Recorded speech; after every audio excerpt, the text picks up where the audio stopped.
Добро вечер, уште еднаш од мене. Јас сум Јадранка Костова, а вие го следите отвореното студио на Еден телевизија.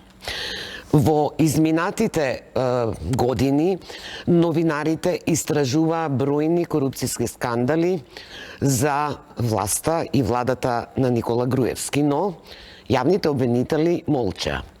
И така некако на крајот се роди специјалното јавно обвинителство заради пасивноста на јавните обвинители. Повод за дебата со колешки, пред се вечерва е една женска дебата, новинари истражувачи, оние кои имаат допирни точки со истражувачкото новинарство, е каква е одговорноста на поранешните јавни обвинители, Шврговски и Зврлевски, што криминалот во Македонија доби мега димензии. Овде во студиото сега да ги представам колешките, да почнам со Сашка Цветковска од Истражувачка новинарска лабораторија. Добро вечер. Добро вечер. Ана Петрушева, директор на БИРН, Балканска истражувачка мрежа. Од левата страна Ирена Мулачка, мојата колешка од Фокус, и Билјана Петковска, директор на Македонскиот институт за медиуми, кој секоја година доделува и награди за истражувачко новинарство. Идејата е и да подсетиме на дел од вакви истражувачки стории, кои тогаш беа игнорирани и одмолчувани, но сега на нив работи специјалното јавно обвинителство. Сашка, сакам да почнам со тебе, затоа што за мене клучен период е 2011. Ти со колешката Начача Стојановска во А1 телевизија направивте феноменален истражувачки проект, каде што ги фативте на дело функционерите во разни институции, поставени од ВМРО ДПМН, како уценуваат гласачи за да гласаат за тогаш владеачката партија. Мислам дека од тука и почна, бидејќи 2011 изборите навистина беа скандалозни, затоа што имаше многу индиции кои А1 ги регистрираше на своите програми, а морам да признам дека и Фокус многу пишуваше на овие теми. Како ти изгледа сега од овој аспект? Бидејќи после специјалното јавно обвинителство ве викаше со Наташа по 9 на разговор. Години, да речеме, 8-9 години. Како изгледа? Па добро, има и добра и лоша вест. Едно е, правдата е малку задоцната. Замислете тогаш Шврговски да беше така агилен, како што е агилен кога иде во спортска обложувалница, секогаш на време, никогаш не задоцнил пред надпреварот. Така. Но тоа не се случи, да се случеше, можеби Македонија немаше да стигне онаму каде што стигна. Но една работа има интересна и позитивна е што се покажа дека истражувачкото новинарство и критичното новинарство генерално никогаш не е заводно. Па дури правдата да дојде по 9, по 10 години. Она што е клучно е новинарите да бидат вешти и способни да можат да докажат или да остават paper trail, некакви траги и докази дека работите на вистина се случиле. Тогаш и ОПС реагираше во врска со овој случај, кој А1, цело време се мешам еден до А1, се извинувам. Па затоа правам мала пауза да се концентрирам која телевизија, но имаше од ОПС, од ИХР некаков притисок, нели, сето тоа обвинителството да го процесуира. И се сеќавам затоа што неколку пати сум пишувала и коментирала на таа тема. Шврговски наводно отвори, нели, случај, и она што за мене беше многу... Во тоа време беше комплетно неочекувано што тој воопшто отвори случај, да се разбереме. Да, но како го отвори? Меѓутоа, како го отвори, ќе кажеме. Беше едно соопштение дека нели биле повикани 30 на лица, ама да речам, Тој имаше пресконференција, половината не дека дошле. ќе отвори. Да. И јас мислам дека тие намерно тоа така го изиграа тогаш, бидејќи до тогаш не постоеше некој конкретен доказ дека тие навистина вршат притисок во тие размери врз јавната и државната администрација, не само за избори, туку буквално за се. Ние знаеме како беше и како судеше на митинзи, како се вработуваше. Да, но Сашка, Да, не но може да рече Шврговски обвинителството, половината да речеме не се јавија. Но што сакаше тој да правителството постигне? да води случај, јас да речам, јас не сакам да дојдам и никому Тој ништо. сакаше да постигне две работи. Прво да изфингира дека тие навистина се загрижили и нешто истражуваат, но најбитно од се им е ним. Знаете, на пример, во институциите во Брисел, каде што се подготвува извештајот за напредок, да речеме, ние новинарите, невладиниот сектор, кои имаме многу помал пристап од нив, по некоја конференција, панел, некоја работна група. Додека државната администрација е постојано присутна таму и да имаат можност секој ден да ја кажуваат својата страна. Како изгледа извештаите на Европска комисија, да се сетиме, до 2011-та за власта на Груевски. Тука веќе маската падна. Сега Шврговски сакаше да им обезбеди на ВМРО една нивна страна на приказната. Еве, ние, иако не критикував обвинителството, потекна истрага, ние имаме таа приказна каква и да е, тие ја пеат секој ден. Да, Сашка, научте, за мене поскандалозно е што тоа не беше истрага. ја затворија истрагата со соопштение во петок на Пладне, десетина часа пред да настапи изборниот молк. За мене тоа беше порака до оние кои се уценувани да кажат терете како што сте добиле директива да гласате. Точно, не дека па беше некоја истрагата. Видете, они се спремаа и за извештајот на ОПСЕ, за нив беше важно да влезе реченицата обвинителството отвори истрага. Така. Но интересно беше дека каква е таа истрага во кој прво не знаеме ни кого повикале. Да, не знаеме. Се викнале 20-30 луѓе. Ама добар дел не дошле, така соопштија. Па не дошле, не стигнале луѓето, имало за избори се спремале. Значи можеш сакам дојдам, сакам не дојдам кога ќе те повика обвинител. Работно пред избори. Како и да е, не ги повика, на пример, новинарите, не праша, не ги повика, не бевме само јас и Наташа, таму работа Младен, Боријан, уште екипа од 15 луѓе. Ние единствениот начин да го докажавме тоа што и случај беше само така. Но телевизијата А1 затоа кон крај на годината беше големата акција Пајажина. Да, телевизијата А1 се затвори, но бескрупулозните извршители во администрацијата како господинот Анде се уште во фондот за здравство, замислете. Човекот кој што ги уценуваше луѓето и кој е снимен и за кој е докажано за глас за инвитро процедура која патеме бесплатно од државата. Тој денеска си работи во фондот за здравство, директор, мува не го лази, а очигледно ни актуелната администрација на оваа влада не е толку засекирана. Оние кои даваа изјави дека има уцени за инвитро процесот, добива и тужби за клевета. Билјана, Македонскиот институт за медиуми таа година додели награда за најдобра истражувачка историја на Сашка Цветковска и Наташа Стојановска. Да. Јас мислам дека во право си кога тргнуваш од премисата дека комплицирањето на процесите настана навистина во периодот 2011, особено по затварањето на А1 телевизија, и мислам дека во историјата на македонското новинарство ќе останат овие два периоди, периодот од воведувањето на плурализмот во медиумската сцена од почетокот на 90-тите до 2010-2011, бидејќи затворањето на најгледаната и највлијателната телевизија во државата тогаш, кој што се сметаше за еден демократски успех, врв во една демократија, во една држава, ќе остане забележан како периодот кој почна медиумската сцена, се вкупните процеси во демократска смисла да фатат низ една удолна, да се движат во една надолна линија. И во тој период објавувањето на историјата на А1 телевизија од страна Сашка Цветковска и на Наташа Стојановска беше навистина демонстрација на еден, би рекла, прхост, една невидена храброст, новинарска, дополнително женска храброст, да се работи на сторија која што укажува на еден проблем кој што го разобличува целиот систем, целиот општествен систем, начинот на кој што се бираат представниците на власта, кои што потоа го оформуваат целокупниот политичко-економски систем во државата. И нормално дека таа награда од страна на нашата комисија, таа сторија новинарска од страна на комисијата беше поздравена и нормално дека е доби единствена сатисфакција за вторите кога институциите ве игнорираат.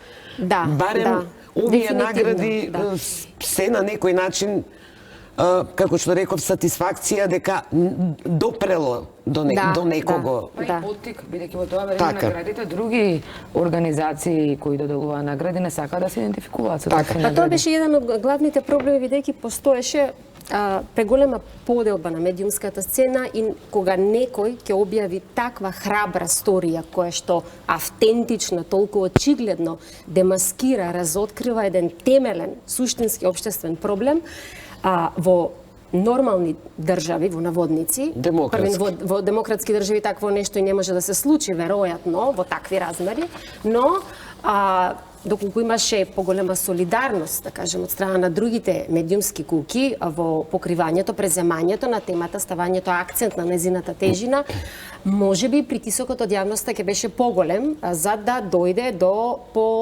конкретно преземање одредена одговорност од институцијата. Би замолила сега од режијата да пуштат неколку стории што извадив од Фокус. Во Фокус сме се бавеле многу со изборите, со финансирањето на изборите, финансирањето на партиите која е со години една сива зона. Чисто еве да се подсетиме што од таа 2011 сме пишувале, тоа се неколку само текстови, ги има многу. Меѓу нив е и оној серијал Сачка со Мири Јордановска што го правевте за Дневниот Фокус, каде што нели дури и чистачки, редари донираа 1000 евра за ВМРО ДПМН. Да, еве оди дел од тие стории. Додека одат тие, еве сакам да прочитам дел што сум напишала во еден од текстоите, пошто ги анализирав дали Груевски ќе одговара за тоа проблемите и злоупотребите со финансирањето во 2011, кога до пред малку зборевме дека немаше одек.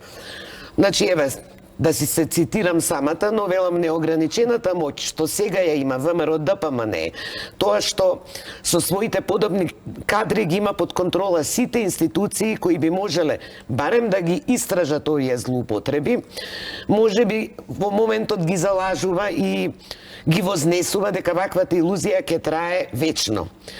Но велам за среќа, искуствата покажуваат, а историјата од антика до денес потврдува дека тркалото сепак се врти.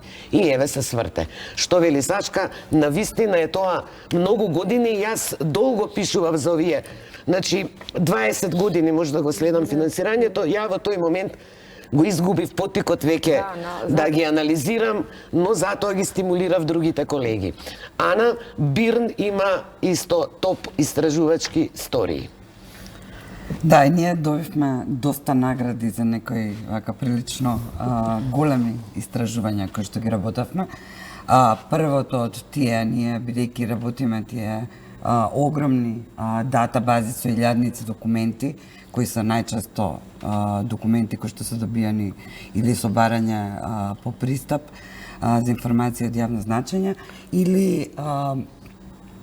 или од институциите за кои од некои се правеа и сериозни напори да се скријат како за Скопје 2014.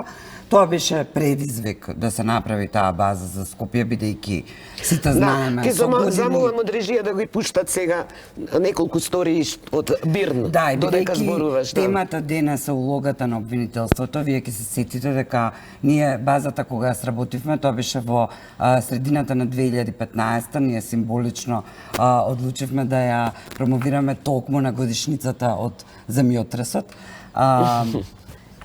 Меѓутоа, пред да го направиме ние тоа во 2015, во 2013 беше или малку подоцна, кога градоначалникот Жерновски ангажираше група експерти да направат ревизија.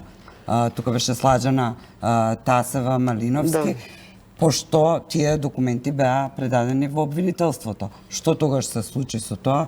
Ништо. Така што толку за реакцијата на обвинителството. Кога ние го објавивме Скопје, во тој момент... Тоа е неколку месечна и долга истражувачка мисија. Да, тоа е речиси година дена пред ние да објавиме онаа прва сума од 560 милиони, таа денес изнесува 684 милиони евра.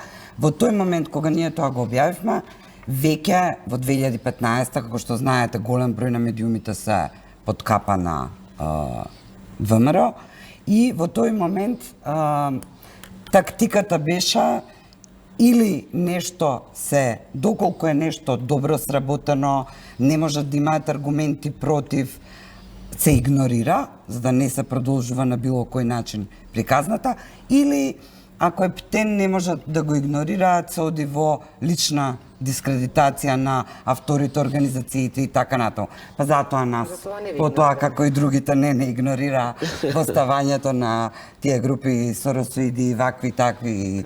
Знаеме дека во таа смисла немаше проблеми да се активираат сите институции на државата, како што беше УЈП, па да се вадат даночни пријави, годишни примања на новинари и така натаму, за да може да се прикажат како платеници, предавници и слично. А во тоа партиципира многу колеги од медиумите кои Така е, да, кои беа што- апологети на владачките Кои што политики. има деца и жени и мора да имаат Тие колеги работа. денеска се апологети на оваа влада, мислам, тоа го гледаме.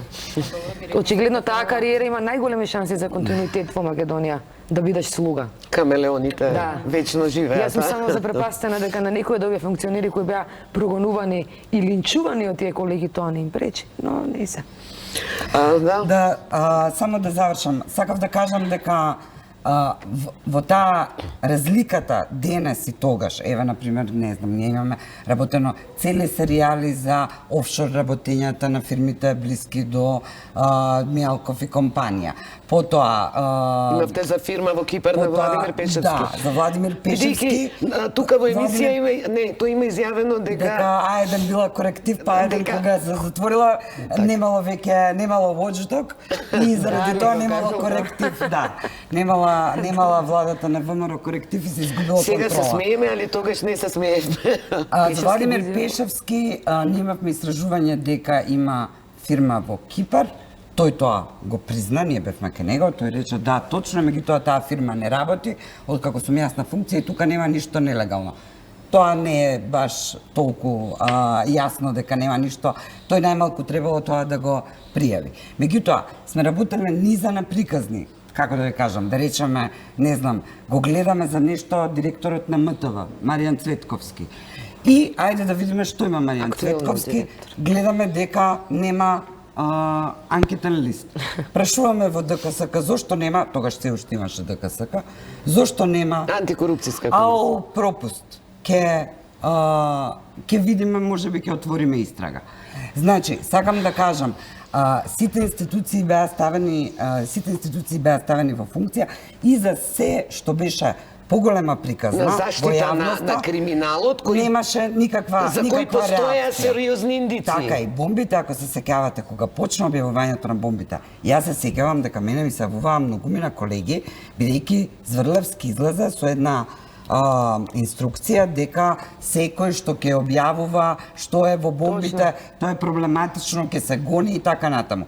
И сите бевме многу загрижени дали, ја не знаев дали јас можам да им кажам на моите новинари, ајде да известуваме и со тоа директно да ги ставам во ризик да завршат во затвор, кога веќе имавме ситуација со Кежаровски и знаевме дека власта не се либи новинари Дека да може затвара. средно ги да ви Тоа упаднат се да ве заврши, лапсат. тоа прашање се заврши само со соопштение од американската амбасада во тој момент, Така, толку дека такво нешто не може да се спречува. Вака сега да колешката Ирена Мулачка од Фокус неколку години наназад пишуваше за венчалниот кум на Груевскиот првиот брак со некакви фармацевски фирми.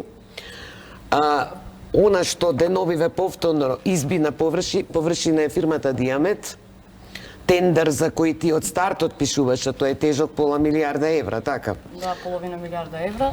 Значи во И 2013 да замолам режијата и сега да ни пушти неколку линкови текстови од твоите истражувачки истории. Повели. Значи во 2013 се стина на Орце Камчев, Орка Холдинг на Орце Камчев и фирмата Метрополитен на Вера Иванова ја добија концесијата од 20 години, значи тоа до 2034 година, да ја добија лиценцата за хемодиализа во Македонија. Значи тие диализни центри, Орце Камчев беше западниот дел, Метрополитен беше источниот дел.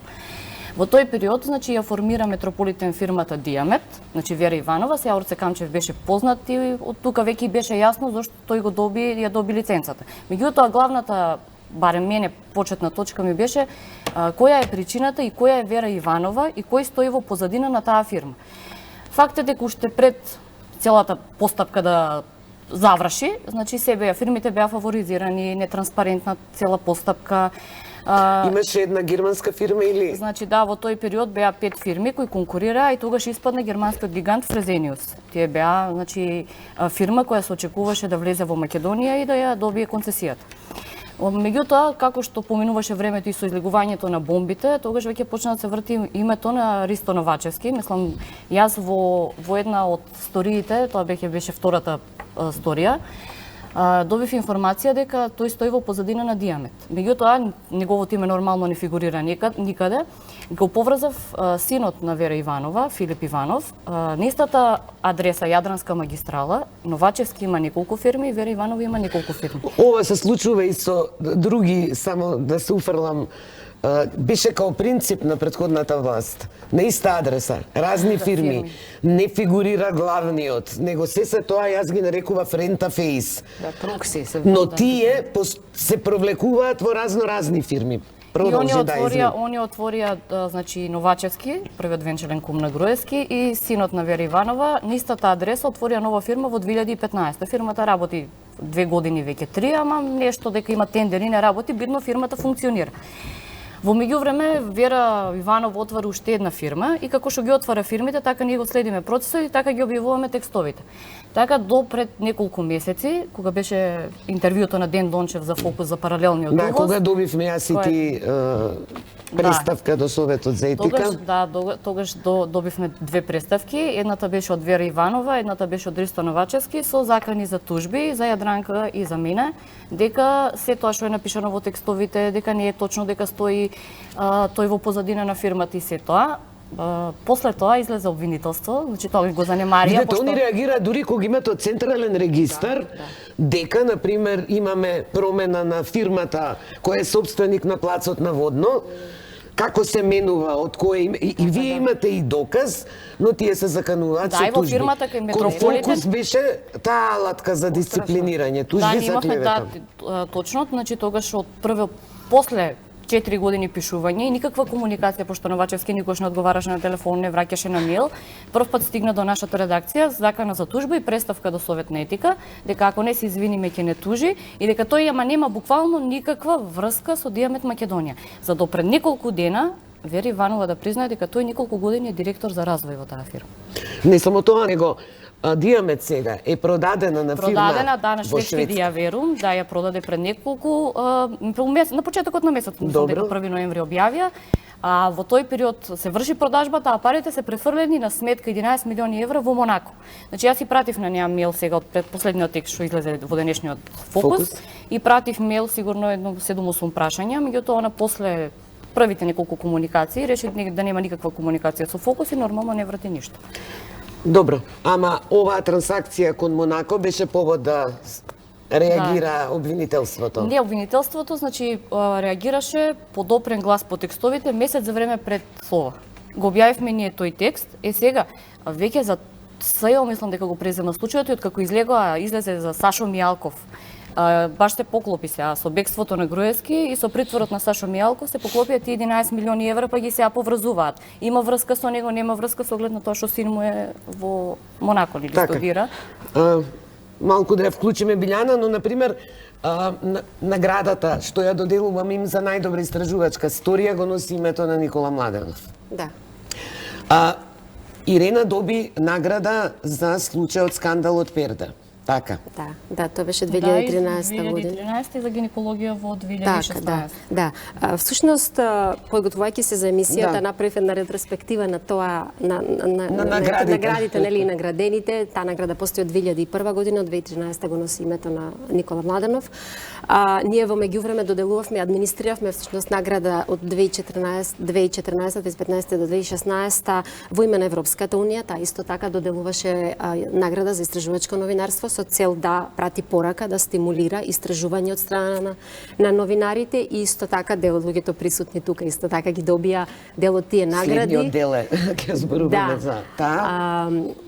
Така да можам да кажам дека сумирано поголем дел од приказните кои што беа вреднувани како исклучително квалитетни во новинарска смисла, периодов слушаме за нив дека постојат процеси од страна на на специјалното јавно обвинителство преку судовите обвинителството се бара судска разврска и мислам дека тоа тоа само укажува на тоа дека сепак новинарите во Македонија покажале, тие што работеле сериозно, ја сватиле тежината на проблемот, ја сватиле одговорноста која што имаат во тој момент, да го бранат јавниот интерес, да им објаснат и предочат на граѓаните за овие малверзации и злоупотреби кои што беа правени во високите кругови на власта, во високата политика, во содејство со правосудството.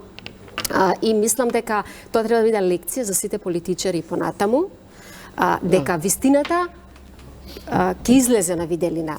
Секојаш ќе постои некој кој што ќе се како шило, да, ќе постои некој кој што ќе се одлучи да го објави, напише и објави тоа што го осознал, некој ќе го вреднува тоа преку награда, преку било што, еве доаѓа време кога тоа правосудно се процесуира. Јас често велам дека кога ги слушавме бомбиве, јас во барем 80% фокус има пишувано, истражувано за тие, но не само фокус, за ова се главно и неколку медиуми се занимаваа со такви истражувачки уште истории. неколку истражувачки центри.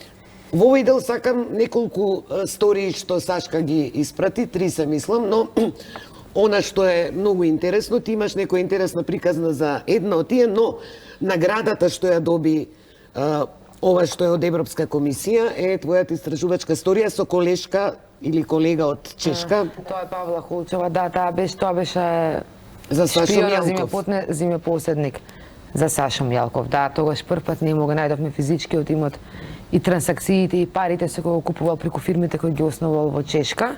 Затоа мене и до ден денес не ми е јасно толку ли е тешко да се извадат неколку тековни од катастарот во Чешка. Се уште во овие истраги, но тоа е друга дебата. И да, таа беше првата награда од фондот на ЕУ, кој потоа, не знам, Бирн доби награда средната година, други, јас мислам дека беше голем потик таа награда. Да се охрабрат луѓето повеќе да пишуваат, се разбира. Тука не игнорираат институциите. Истражувачките новини тогаш, и сега, да не се заборави, работат во исклучително тешки услови. Тоа што го работиме, ако сакаме да го работиме така како што треба, бидејќи сега има обиди да се фекира, истражување се направило, а тоа се... Се е модерно. Да, модерно, да, не е тоа. Како и да е, но е скапо, одзема многу време, многу ресурси и малкумина или речиси никој, освен јас во Нова што имав такви прилики, фокус во приватните медиуми, ниеден собственик не сака да инвестира воопшто во такви нешта, а да не зборуваме вештините колку коштаат некој да те обучи за тоа. Се соочувавме, нели, ке испратиш прашања по закон за слободен пристап до информација од јавен карактер и тие ќе ве држат 30 дена до последниот ден, а потоа ќе ви одговорат нешто што не е одговор. Дури имаше и случај со Мери Јордановска која бараше како се делат владините реклами, купи куќа, купи стани, некој која добиде одговор 30-тиот ден дека тоа било класифицирана информација. Ја реков, они почна и да се мајтапат со нас. И тоа проаѓаше. Се беше класифицирано. Да. Тоа беше 2009-10 со Мери. Потоа веќе тоа прогресираше и на крајот и најобични банални патувања станаа класифицирана информација.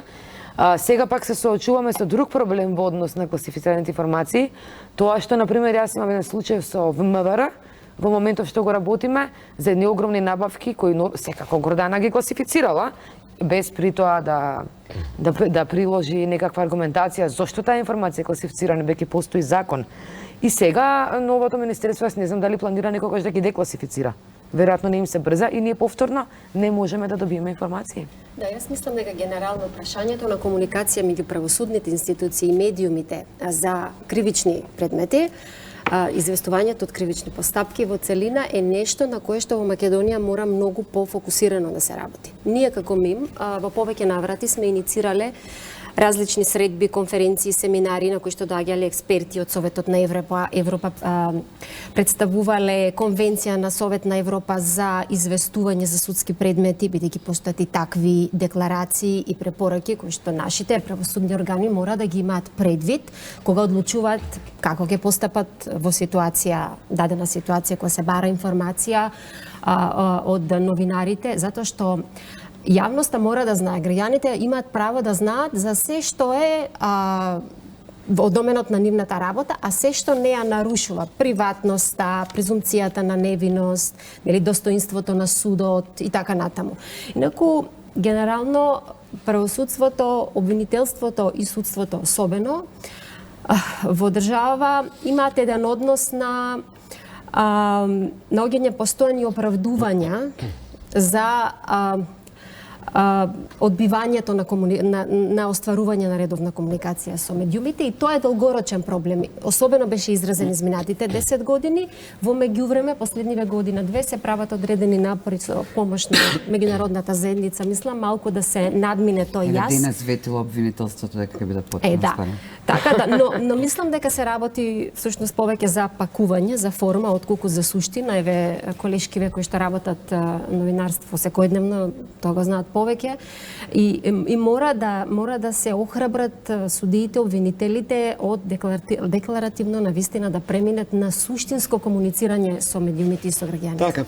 Така, меѓутоа, само ако знам да додам, ние тука мислам дека не само обвинителство за судовите, туку и воопшто администрацијата мораме да ги тренираме на еден начин, ако сакате, институциите на поголема транспарентност. Ние, да речеме, минатата година пред локалните избори изработивме една огромна база. По мене, тој тип на дата бази треба да ги работат институциите. Значи, ние земавме, побаравме од сите општини во Македонија да ни достават 4 години планиран буџет и реализиран буџет. Во тие ги извадивме капиталните инвестиции, ставките, и гледавме што е тоа што планирале, а колку навистина потрошиле за инфраструктурни проекти, школи, градинки и така натаму. За да можеме да им покажеме на граѓаните што сработиле нивните градоначалници. Потидовме чекор понатаму, ги најдовме за сите нивните програми, што ветиле како приоритети кога дошле на позиција, за да можеме да видиме дали од тоа оствариле или не оствариле. Во моментот кога ние ги испративме сите тие барања, беше леле мори мајко од сите општини. Па како ова сега, па како да ви го пратиме?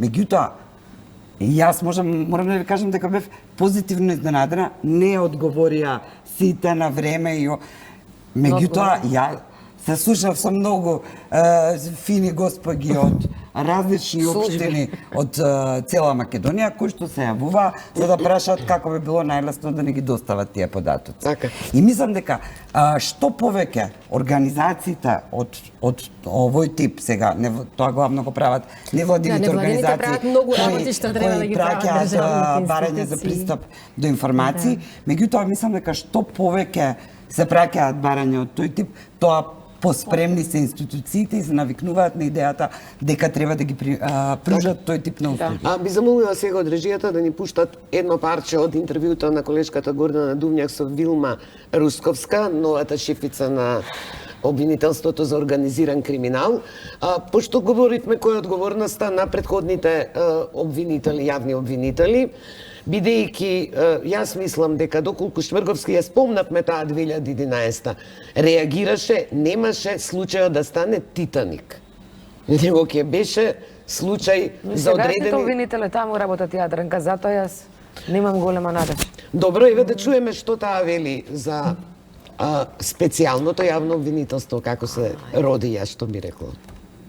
Постои една голема разочараност на луѓето, најпрво од тоа што и по 27 години до сега ниту еден функционер не одговарал за ништо, или да бидам по-конкретна, одговарале, меѓутоа ниту еден од нив не завршил во затвор. Како да веруваат граѓаните кога зборуваат сите истражувања и домашни и странски за инденска корупција, се говори за одлевање на милиарди евра во приватни џебови, а сепак нема како да нема или изостанува соодветна институционална реакција на толкав тип на корупција. И постои еден впечаток во јавноста дека само зад решетки завршуваат ситните криминалци и измамници. Ќе се промени ли оваа перцепција на граѓаните во крајна линија и сликата за борбата со криминалот? Апсолутно се слагам со граѓаните, затоа и рейтингот не беше толку низока и се уште не. Што е право под 10%. И јас бев дел од граѓаните кои беа страшно разочарани од таквата ситуација, но искрено се надевам и затоа дел од шарената револуција? Да, затоа бев. СЈО не се формираше благодарение на неработењето на обвинителството за гонење организиран криминал и корупција, туку благодарение на неработењето на обвинителството како целина. Меѓутоа, вие сте дел од организацијска структура? Не, па тоа сакам да кажам. Значи, на целата само на вас, туку на обвинителството организацијска структура. И точно е тоа, и јас и во една прилика на мојот поранешен шеф Јован Илиевски му го кажав истото, дека викам 2 до 3 предмети кривични пријави што беа првично поднесени од тогаш опозицијската СДСМ до основното обвинителство и до нашето обвинителство, викам 2 до 3 да се процесуира, викам СЈО немаше да се формира сигурно. Во тој период они се исто производ нивни, на нивни едукации, обуки и се. И нема ништо лошо во тоа. И нема ништо, апсолутно нема ништо лошо во тоа.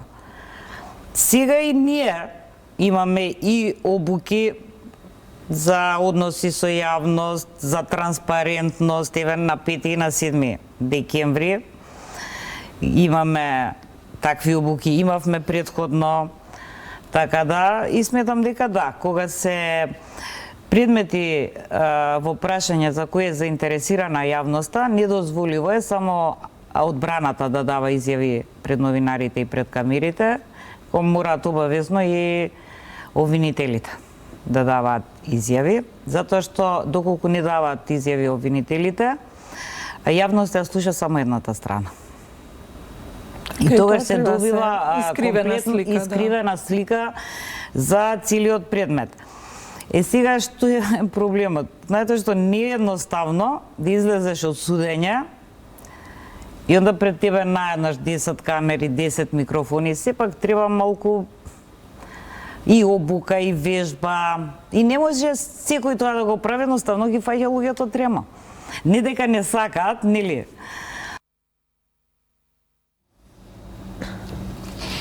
Се враќаме во студиото. Еве денес имаше брифинг јавниот обвинител Љубомир Јовевски и денес е обелоденат нов скандал, иако немаме многу информации. Но дека се снимале телефоните фиксни во обвинителството, колку е скандалозно, толку моиве гости денеска сите што ги прашував, никој не е изненаден. Реков, во Македонија веќе значи ништо не може да не изненади. Што во демократски држави би било, нели, топ скандал. Крајна завршува све на соопштение, што ќе ни изненадува. Мислам, ја денес кога го слушнав, прво викам на колешката што го напише, и добро, и што сега ново каже? И она ме гледа, па вика, внатрешно бе ги снимале. Добро, више не ми е интересно, значи секој ден ми е тоа ништо ново денес. Скандал било, добро, и вика, ја рачунајќи, викам, од кога до кога е, па се смета, еве, вика, до вчера. Прво ми иде, добро, новата власт го прави тоа. Не го прави новата власт, значи може и во времето еве Зврлевски, не знам кој од тие си ги снима неговите внатрешно. Не се знае ни дали тој, дали обвинителите знае или некој од повисоко место. Никогаш нема се дознае. Никогаш нема не веруваат во било која варијанта да е слушнат. Да, па ја не знам зашто дури сега како. Колешката Маја Јовановска му се јави денес на Зврлевски и тој ни даде изјава, утре ќе читат тој разговор. Ке читам. Многу е изненаден. Може да е изненаден. И многу лошо, оно многу се лошо е изненаден, рекол на Маја, да. да, многу лошо. Но знаете што, сакам да преминеме на актуелната влада. Проблемот е што нели секоја власт обично во поголема или помала мера ги контролира и другите власти и институции. Тоа што во времето на Никола Груевски тоа беше доведено до совршенство, тоа е друга приказна, но не било, да речам, предходните гарнитури дека баш сме имале една фина поделба на власта во која судството ја контролира власт и слично. Сега, А кога ќе дојде до промена на власта, се отвараат случаи за претходната власт. Но мислам дека во тој тајминг обично забегуваат и новите гарнитури. Сега што се случува со владата на Зоран Заев? Пукнаа неколку скандали, повторно нели медиумите кренаа Неколку најава врева за има. тендери за слично. Од обвинителството ќе се јават на допрен глас и отвараат предистржна постапка. И тука завршува Се. се. И ја мислам дека никој од нас веќе не прашува до каде е таа предистржна постапка. Не, Зашто не точно очекуваме ние дека- прашувавме за една постапка, само во интерес на приказната не можем да кажем кој тоа многу упорно, за на крај да сватиме дека тоа воопшто не била ни постапка, туку тоа било за они да се конфронтираат, мислам, тој конкретен обвинител немаше ни срам да го каже тоа. Па трка иде за шефови, за навака, за натака, за избори, тоа било за некои лични меѓу нив пресметки и надпревари кои кај да биде назначен што да прави. Замислете. Значи, таа Не. предистрага не е предистрага. Таа конкретна предистрага не е предистрага. Пораки се испраќаат политички, па после некој, мислам, што е, на што личи тоа? Така, мулачка следи здравство. Скандалозен беше нели оној тендер што Министерството за здравство Да, 35 милиони го евра. објави, па го поништи, сега повторно е објавено. Па да, еве сега само има некои мали промени. Ќе видиме, интересното беше во целата приказна. Сега, од ние наши информации што ги имаме е дека во позадина и врвот на партијата, мислам врвот на власта, знаеле за тендерот. Како? Работата е што до сега сите тие тендери, например, кога одеа преку сите клиники посебно, здравствени институции, тоа се околу 102-3 здравствени институции, доаѓаше до некоја сума од 22 милиони евра. Во моментот сега сумата е 35 милиони евра. А би Тука се требало да работи- биде помалку, Па, бидејќи би требало 20, централизирано. да, централизирано, би требало помалку да биде. Работата е дека 7-8 до 10 милиони евра треба да завршат во нечии џебови.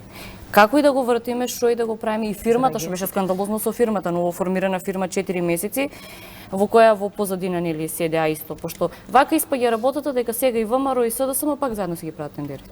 Барем во здравството, ја Широка тоа што го коалиција. следам, широка коалиција. Значи ништо не е сменето у последната година време.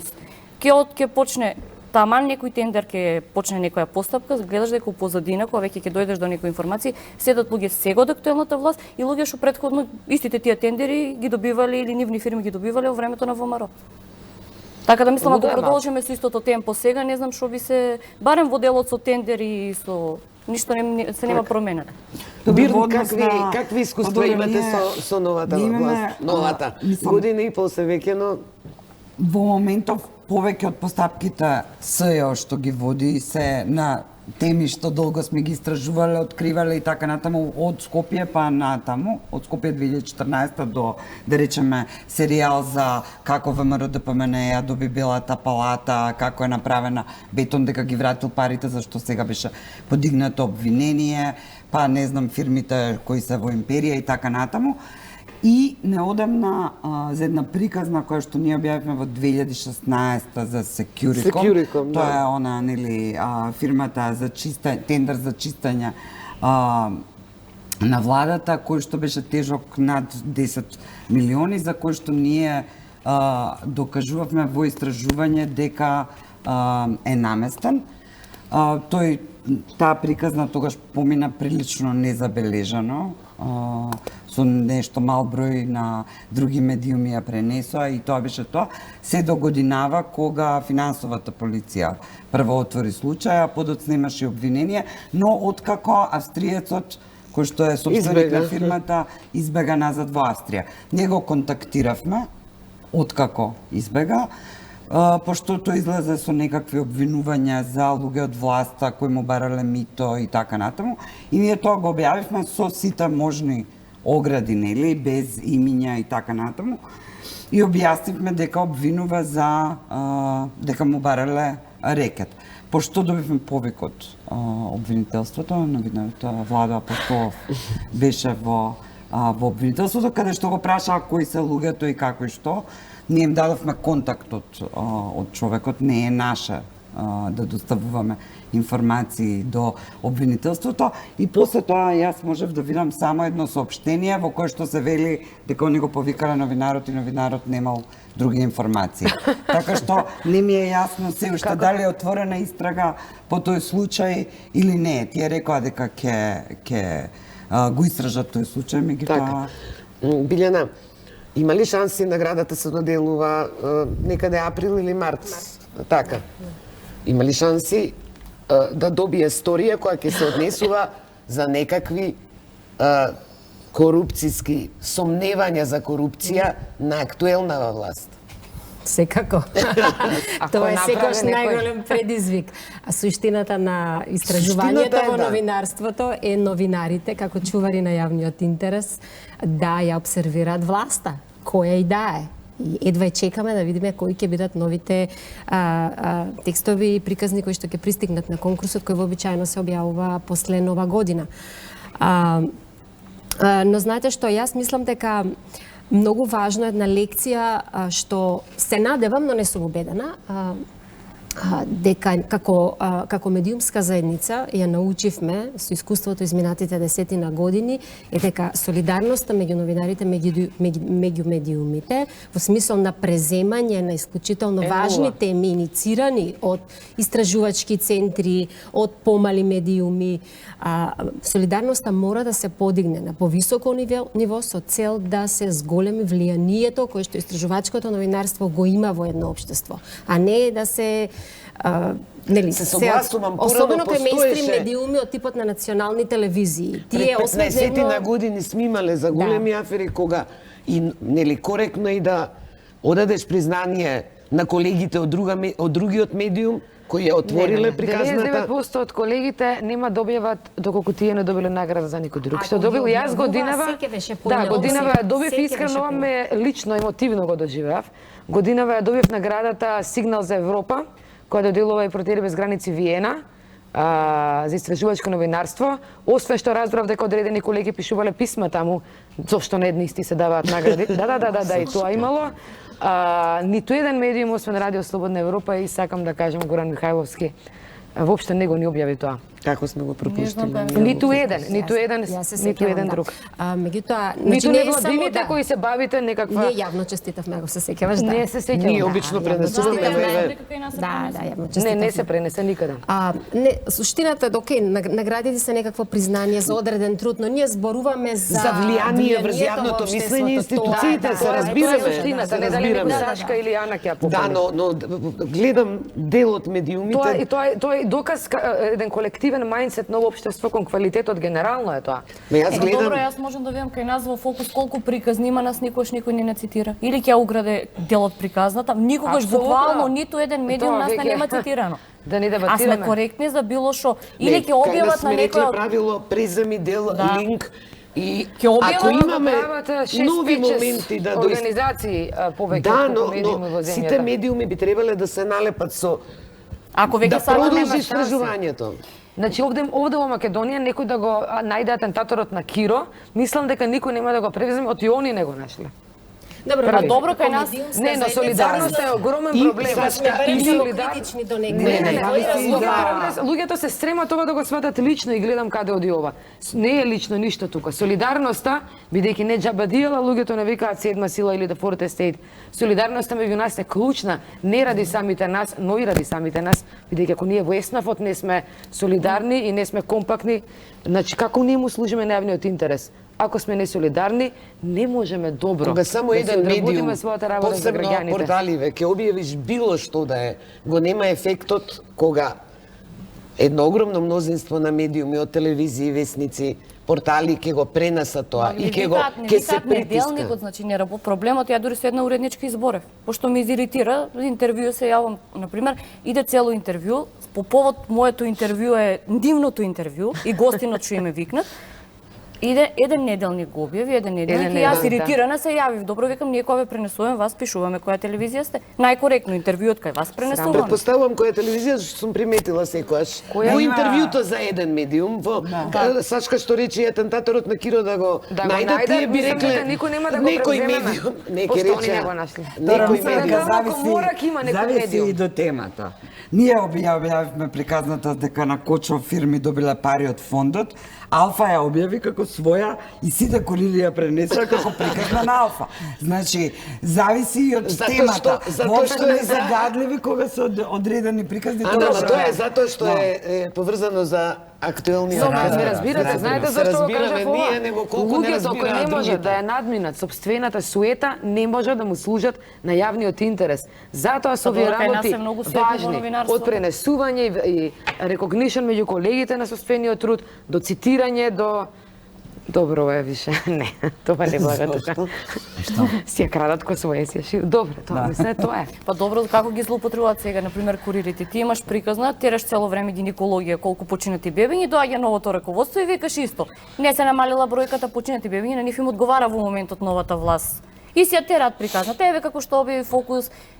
Сега, до претходно немаат спомнато буквално, значи Не збор. се од новата власт. Ако фирмичките што се здружиле се од широката Добро, коалиција, да, ново тогаш старата, тогаш не објавуваат. Да. Не знаете на една дискусија еднаш со присуство на луѓе од правосудство разговаравме и мојот беше добро зашто другите во другите фели да речем, адвокатска, медицинска, колегите меѓу себе не се критикуваат. Зашто па ние да се критикуваме? Тоа е добро да се критикуваме. Апсолутно сакам да кажам дека разликата, пошто темата беше правосудство напредок и во општеството е на борба на Апсолутно. мислење и на критика. Барем во медиумската заедница постојат дебати јавни, дискусии, на Ние кои се што се критикуваме. зборува за проблемите.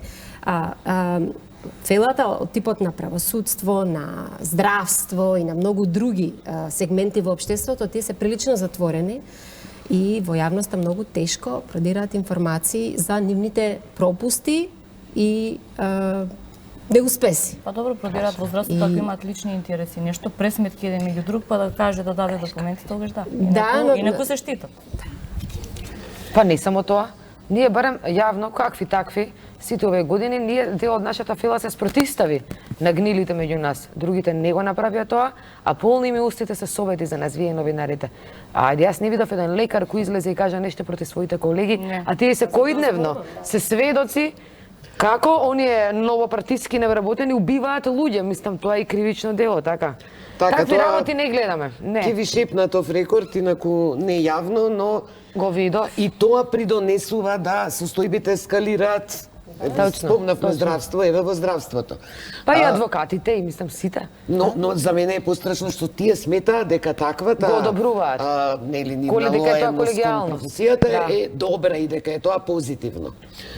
И сега во овој последен круг, мислите ли дека зборувавме за сите слабости, дека може да се променат работите кога и во судството и во обвинителството остана истите луѓе и во медиумската сфера сме тие што сме, можно ли е, сега владава како ќе се однесува институциите, ќе видиме, обично забегуваат, нели, последна година-две, да се промени, да јавното мислење да биде анимирано од медиумите, да биде силен коректив на секој кој има моќта, а моќта е главно во владата.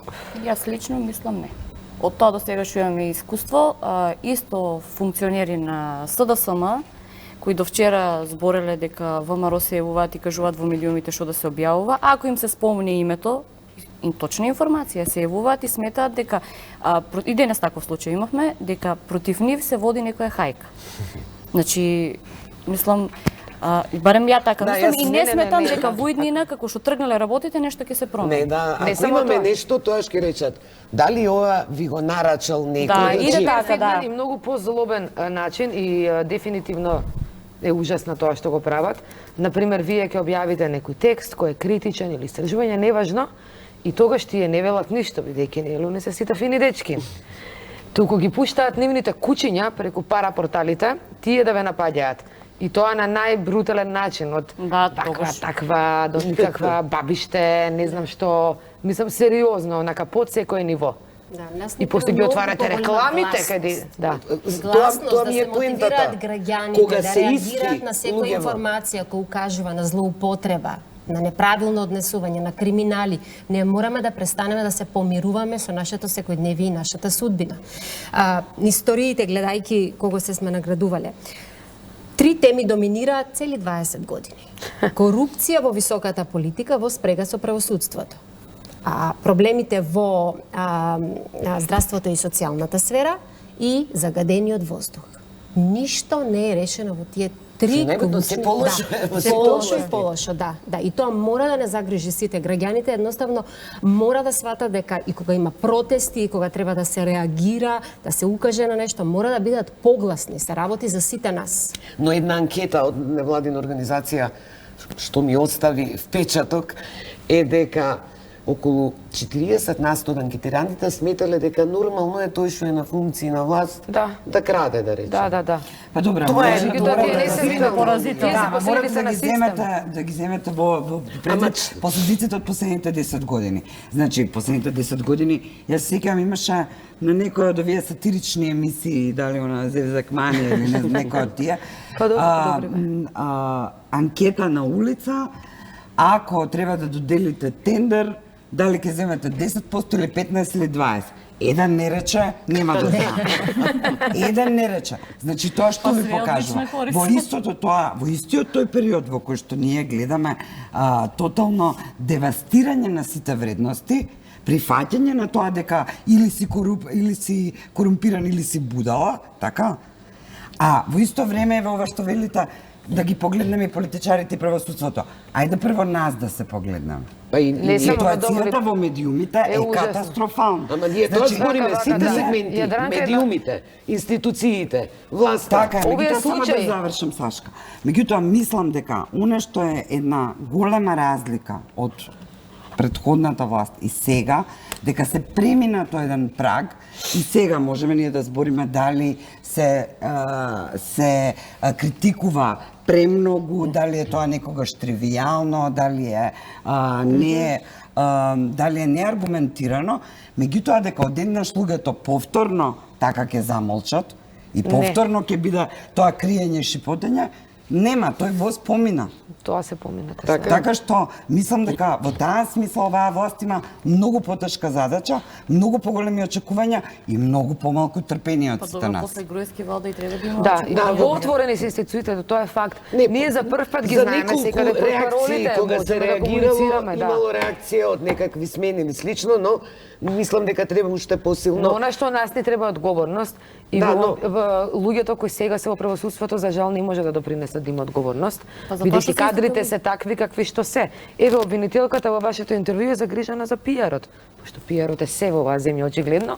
Гледат и таа зборува, па добро, па секој обвинител ке давал изјава, а не прашала обвинителите нејзини Google search дали знаат дати на податоци да работат. Сам како тие луѓе ќе одговорат на потребите да се справат со организираниот криминал и корупција, за кој што власта постојано говори дека е Да, но нејзина мојата теза е приоритет. дека ние некако со овие години ненормалноста ни стана нормална. Нормално, да.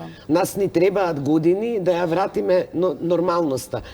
Видете, покрај Да, нема да сите- се врати ако вака ама се остави покрај ова. сите истражувачки истории, бомбите ги слушаа и луѓето си гласаат за своите партии, и за едната, и за втората, и за третата. Се сеќавам во едно интервју романската ова антикорупционерка Лаура Ковеши, како се викаш, искажа разочарување дека она ги гони функционериве, но тие праѓаат на избори.